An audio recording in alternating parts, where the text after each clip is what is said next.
Já parou para pensar? Por que coisas ruins acontecem com pessoas boas? Essa é uma das perguntas mais antigas e difíceis da humanidade. E a história de um homem chamado Jó, lá na Bíblia, nos dá uma perspectiva incrível sobre isso. Se você já se sentiu perdido, abandonado ou simplesmente não entendeu o porquê de tanto sofrimento, este vídeo é para você. Vamos mergulhar fundo na jornada de Jó e descobrir como a fé pode sobreviver ao caos e ao silêncio. Vamos começar conhecendo quem era Jó. O próprio livro, logo no primeiro capítulo, descreve ele de uma forma impressionante. Um homem íntegro e reto, que temia a Deus e se desviava do mal. Pense nisso. Jó não era uma pessoa qualquer. Ele era o exemplo de retidão, um pai de família dedicado, um homem extremamente rico e respeitado em sua comunidade. Ele tinha 7 filhos e 3 filhas. Possuía milhares de ovelhas, camelos, bois e jumentas. Ele era, em todos os sentidos, um homem abençoado e bem-sucedido. Ele fazia tudo certo. Orava por seus filhos, oferecia sacrifícios, vivia uma vida que agradava a Deus. A vida dele parecia perfeita. O tipo de vida que a gente almeja, sabe? Estabilidade, família, fé e prosperidade. Tudo em harmonia. Mas, de repente, em um piscar de olhos, o mundo de Jó desmoronou. De uma hora para outra, mensageiros começaram a chegar, um atrás do outro, cada um com uma notícia pior que a anterior. Primeiro, vieram e levaram seus bois e jumentas e mataram os servos. Depois, um fogo caiu do céu e queimou todas as suas ovelhas e mais servos. Em seguida, ladrões roubaram seus camelos e mataram quem cuidava deles. Já seria uma tragédia imensa perder tudo o que ele construiu a vida inteira. Mas o pior ainda estava por vir. O último mensageiro chegou com a notícia mais devastadora que um pai pode receber. Um vento forte derrubou a casa onde seus 10 filhos estavam comemorando, e todos morreram. Todos eles. De uma só vez. Você consegue imaginar a dor? Perder todo o seu patrimônio, toda a sua segurança financeira em um único dia. E no mesmo dia, perder todos os seus filhos. A dor é inimaginável. O texto diz que Jó rasgou suas vestes, raspou a cabeça e se lançou ao chão em adoração. Mesmo em meio a essa dor lancinante, suas primeiras palavras foram: "Nu saí do ventre de minha mãe e nu voltarei. O Senhor o deu e o Senhor o tomou. Bendito seja o nome do Senhor." Mesmo com o coração em pedaços, a fé de Jó permaneceu intacta. Ele não pecou, nem culpou a Deus. Mas a prova não tinha acabado. Logo depois, Jó foi atingido por uma doença terrível. Feridas dolorosas cobriram seu corpo da cabeça aos pés. Ele, que era um homem rico e respeitado, agora estava sentado sobre cinzas, se coçando com um caco de telha, irreconhecível. A própria esposa, vendo seu sofrimento, disse: "Você ainda mantém a sua integridade? Amaldiçoe a Deus e morra." Mas Jó a repreende, dizendo: "Receberemos o bem de Deus e não receberíamos o mal?" É aqui que a história fica ainda mais profunda. Jó perdeu tudo: bens, filhos e saúde. Seus amigos vieram para consolá-lo, mas por 7 dias e 7 noites ficaram em silêncio, pois viram que sua dor era grande demais. E quando finalmente falaram, em vez de consolo, trouxeram acusação. Eles insistiam que Jó devia ter cometido algum pecado terrível para merecer tanto sofrimento. Eles tentaram encontrar uma lógica humana para uma dor divina. "Confesse, Jó, o que você fez de errado?" Para eles, o sofrimento era sempre um resultado direto do pecado. Mas Jó sabia em seu coração que era íntegro. Ele não entendia o motivo, mas sabia que não merecia aquilo. E aqui começa a parte mais difícil da jornada de Jó. Não foi apenas a dor física, a perda, o luto. Foi o silêncio de Deus. Jó clamou. Ele chorou, ele gritou, ele questionou. Ele debateu com seus amigos, defendeu sua inocência e desejou nunca ter nascido. Ele queria uma resposta. Ele queria que Deus aparecesse e explicasse o porquê de tudo aquilo. Por que eu, Deus? Eu que sempre te servi, que fiz tudo certo. Por que essa dor? Por que essa perda? Ele sentia que Deus estava escondido, em silêncio. Já se sentiu assim? Você ora, você busca, você chora, e a única resposta que parece vir é o silêncio.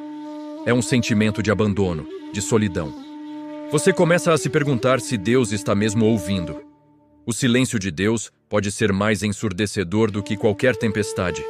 E Jó viveu isso na pele.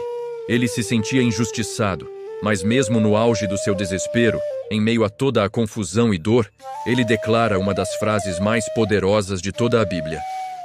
Em Jó, capítulo 13, versículo 15, ele diz: "Ainda que ele me mate, nele esperarei." Pense na profundidade dessa declaração.